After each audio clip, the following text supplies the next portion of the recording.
Alright, hi there, my name is Hyfe, and I want to talk to you real quick about Nasus.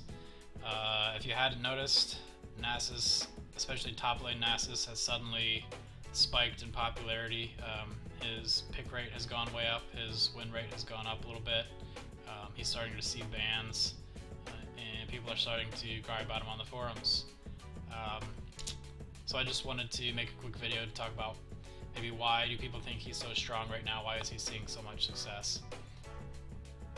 I wanted to do a real nice detailed video, I don't have time, so I'm just going to do this quick shitty thing to get some thoughts out there. If you don't know who I am, my name is Hyfe. I have mained Nasus since open beta. I wrote a guide for him way back before Season 1 and put it on LeagueCraft, which at the time that was the cool thing to do. You'll have to take my word for it. And then I made some videos, and when Solo Mid opened up their guide section, I moved it over there, and I've tried to keep it current and up to date ever since then, to varying degrees of success. But I mean, over 9 million people have viewed it, so I think over the years a good number of people have used it. I'm not a high ELO player. I've finished Season 3 at Platinum, and I don't even get to play the game that much anymore because I work full-time and go to school full-time at night and online. But I still try to get some games in on the weekend and keep up with the scene. So, I know what's going on with Nasus, and just wanted to share my thoughts. So what I want to talk about in this video, first off, is Nasus overpowered right now? If so, why? If not, why not? Why do people suddenly think that he's overpowered? What are some things that may be making him seem overpowered? And then I want to talk about the changes to Nasus that are on the PvE right now and what I think about those. And last thing I want to put out is basically a public service announcement on how to play against Nasus and even with Nasus, because there's a lot of misconceptions, and I'd like to maybe clear some things up that might help the community be able to play with and against him a bit more effectively. So first off, is Nasus OP right now as of the second week of November?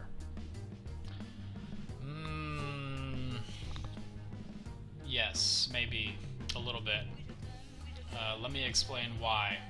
Because first of all, you have to understand that Nasus has always had the potential to be overpowered. He's got an infinitely scaling damage ability.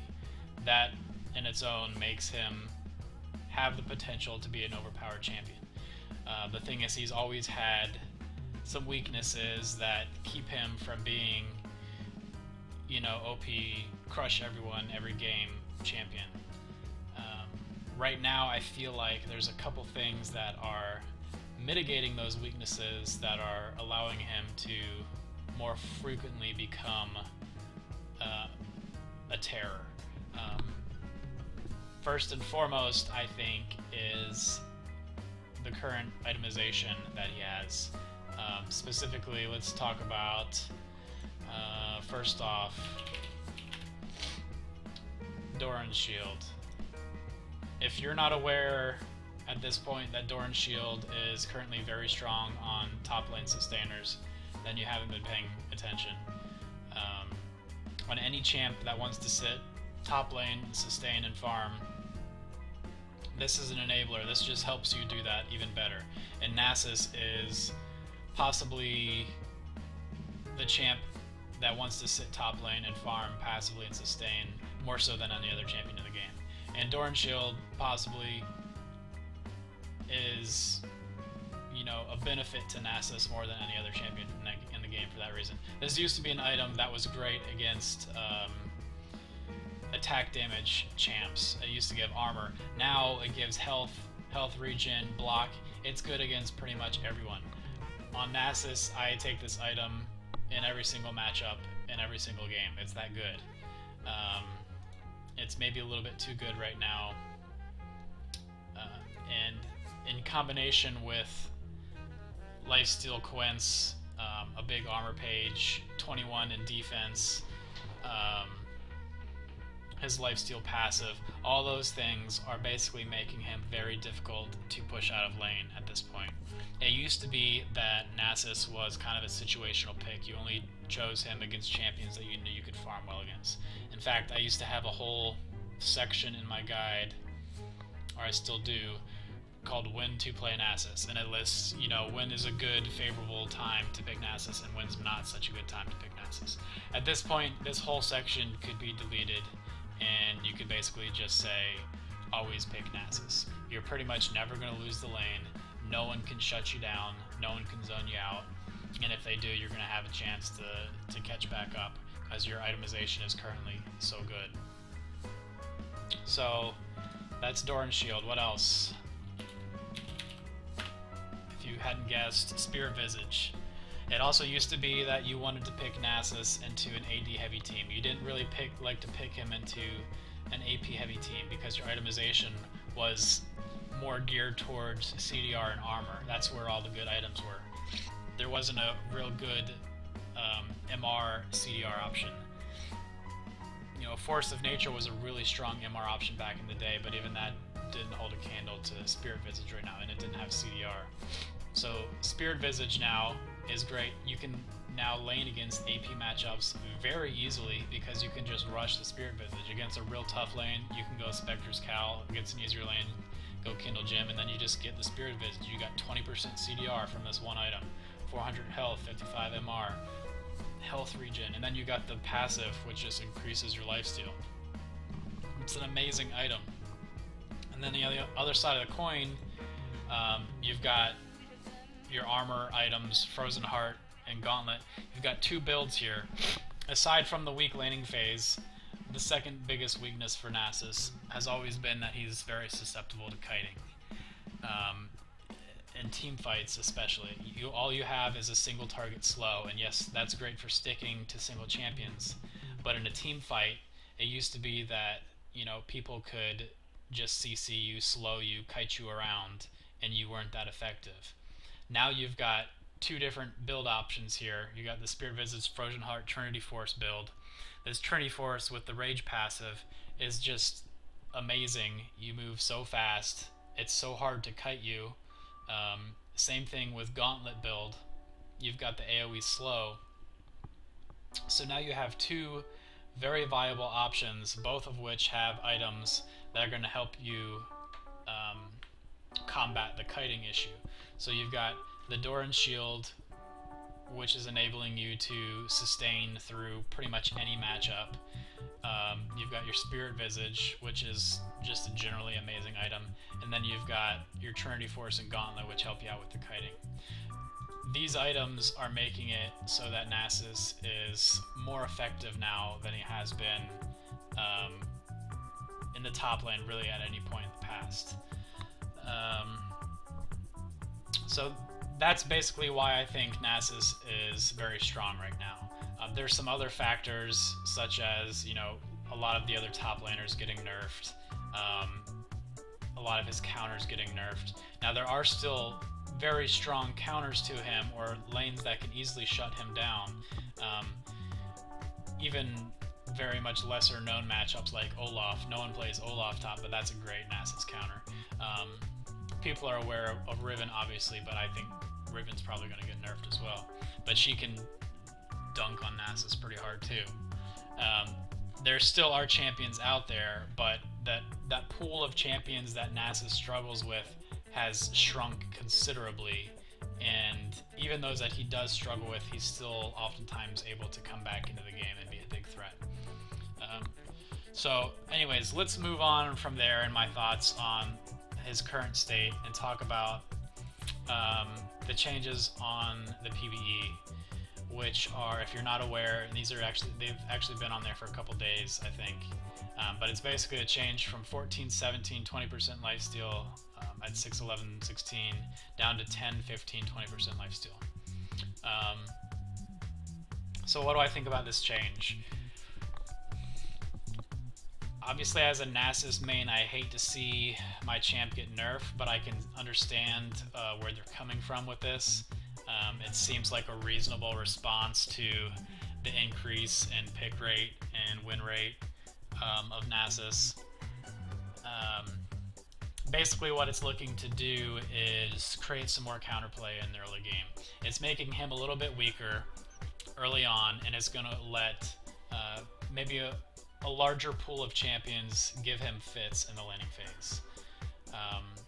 That's probably a good thing. I think it's fair to say that Nasus should have some counters in the lane. That's not unreasonable. The thing is, and Nasus has stated this, I mean Riot has stated this, I'm sorry, Nasus is a very difficult champion to balance because of his Q mechanic. And he's also a very hot or cold champion in that either you're able to farm the lane and you're able to farm your Q and you're able to be a huge threat, or you're shut down, you're completely zoned, and then you're completely useless. Because remember, other champions, if they get zoned from the wave, they still have their abilities that help them to do damage. Nasus, if he can't farm his Q, he's not doing damage. You still have useful spells. Your Wither is still going to be useful, your E is still going to be useful, your R is going to be useful, but you're not going to be that threat like other champs that are denied farm are probably going to be.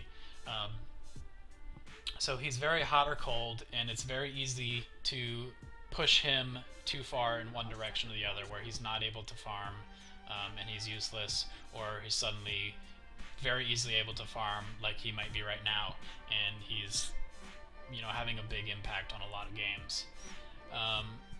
So this is probably a good idea. My concern with this is that if they make additional changes to the game, like if they decide to nerf Doran Shield, or if they decide to nerf Lifesteal Quince, or they decide to nerf something else that Nasus uses, it could push it too far where he, again, is not able to safely farm the lane against a good pool of champions, and he becomes useless again. So I would rather see them tweak something like Doran Shield or something along those lines than just put too many direct Nasus nerfs into the game. So we'll have to see where it goes. I think it's a fair change. I'm not going to cry about it. It's not that much of a change. What's funny is it still scales to the 20%. He really, you know, his Q scales in damage, so it's like double scaling. You get more and more lifesteal as you level, and then you also get more and more because you're farming your Q and doing more damage and then getting more return. So maybe it doesn't even need to go up to 20%, but that's kind of beside the point. So that's kind of what I think about the change to the PvE on the PvE right now. I mean, it's rough, obviously, as a Nasus main, but if we take a look at, you know, his current popularity, this is Nasus North America this week in all of ranked, and Nasus is now in the top 10. If you look actually at the win rate, I don't think he is. Let's see, highest win rate weekly all ranked. He's not. So he's sitting at 15th right now in the win rate. So he's pretty popular and he's got a pretty good win rate. I think people are complaining more about him because they don't understand how to play against him and how to beat him than it is that he's actually that strong and he's winning that many games. And I'll get into that in just a second. Actually, let's get into that right now. If you look, like I said, I don't get to play that much anymore. I pretty much only play on Fridays or Saturdays. But I spammed a bunch of Nasus games this weekend. I think I played 10 games with Nasus, and I won all 10 of them. So that's probably a sign right there that there may be an issue. But let's be frank. Nasus is sitting at a 52% win rate. So he's not carrying every game, and he doesn't need to be carrying every game. There's ways to beat him. People just don't seem to understand how. So let's move on to that. Let's talk about playing against Nasus. First of all, there's this misconception that you know, you have to counterpick Nasus, and you have to shut him down in the lane. If you don't shut him down early game, he's going to turn into a monster and carry. Well, that may be true, but you can shut him down early game, and he can still turn into a monster and carry. He's not really turning into a monster in the early game. He's not getting all his Q farm in the early game. The point where he's getting his Q farm is after he's backed 2 or 3 times and he's got 20, 30, 40% CDR and he's sitting in the lane farming Q on every single minion. You know, you may have zoned Nasus and taken his tower, and now you're just wandering around jacking it in San Diego, farming jungle camps, and your team's not pressuring, and Nasus is sitting there farming. Nasus is not winning the game at that point. You're losing the game. You're playing the matchup wrong and playing the game wrong. What you should be doing is taking that time in the mid game where he's farming his Q and getting beastly. You should be either A, shutting him down, ganking him, 3-manning him, and destroying him, or B, grouping up with your team, pressuring objectives, taking towers, and pushing for an early win. Nasus is chained to that top lane trying to farm his Q at a certain point. Either you group up and push and he has to come down and help his team before he's really that strong and you have an advantage, or he stays in the top lane, you group up with your team and push, the team starts flaming the Nasus, you snowball a victory by 20-25 minutes and he's still up there farming. Those are your options. The option where you just wander around aimlessly and let the game run on to 35-40 minutes is the option where you lose. That's one of the reasons why Nasus's win rate is actually higher at lower ELOs, and people at lower ELOs are complaining more about him. He's still good at higher ELOs, but people understand how to finish out games, so he doesn't get to that critical point as often. If you're playing in silver and your games go on to 40, 45, 50 minutes all the time, which very often they will because people don't know how to take advantage of mistakes and capitalize and finish out a game, that's where Nasus really becomes scary. So the focus should be less on shutting him down and counterpicking him and beating him in the lane and ganking him in the lane, and more on, you know, trying to either shut him down in the mid game or pressuring real hard in the mid game to end the game. So that's my thoughts on, you know, how to beat Nasus and why his win rate is not higher, because there are still ways to beat him. Even if he gets super farmed and it goes to late game, there are still ways to beat him. We're not talking about a godlike champion here that's you can't counter and you can't play against. We're talking about people being stupid and not pressuring advantages and not knowing how to play the matchup and play the game. So yeah, that's my rant. Those are my thoughts. Do I think Nasus is a little bit on the strong side right now? I do. I think it's because of people not being familiar with how to play against him and his itemization being currently a bit too strong. The Doran Shield enabling him to farm in the lane, the Spirit Visage being an amazing item against casters, the Trinity Force and the Gauntlet being great for combating the kiting. So yeah, he is very strong right now. I will concede that if nothing else has changed in terms of itemization, he may need those lifesteal nerfs. Let's see, is there anything else that I can think of to ramble about before I wrap this up? No, I think that's it. If I think of anything else, maybe I'll throw it into the comments. But for now, thanks for watching. Go ahead and leave a comment. Let me know what you think about Nasus. Is he OP right now? If so, why? If not, why not? I've also just recently started streaming. I built a new computer so I can stream now. I've recorded a couple games, like 7 or 8 matchups that you can find at Twitch TV/Hyfe. When Infernal Nasus is released, I'm going to be playing, streaming some games with him and Riot Nasus maybe. So check that out. Subscribe to my YouTube. If you want to learn more about how to play Nasus, you can check out my Nasus guide on solo mid. Thanks for watching.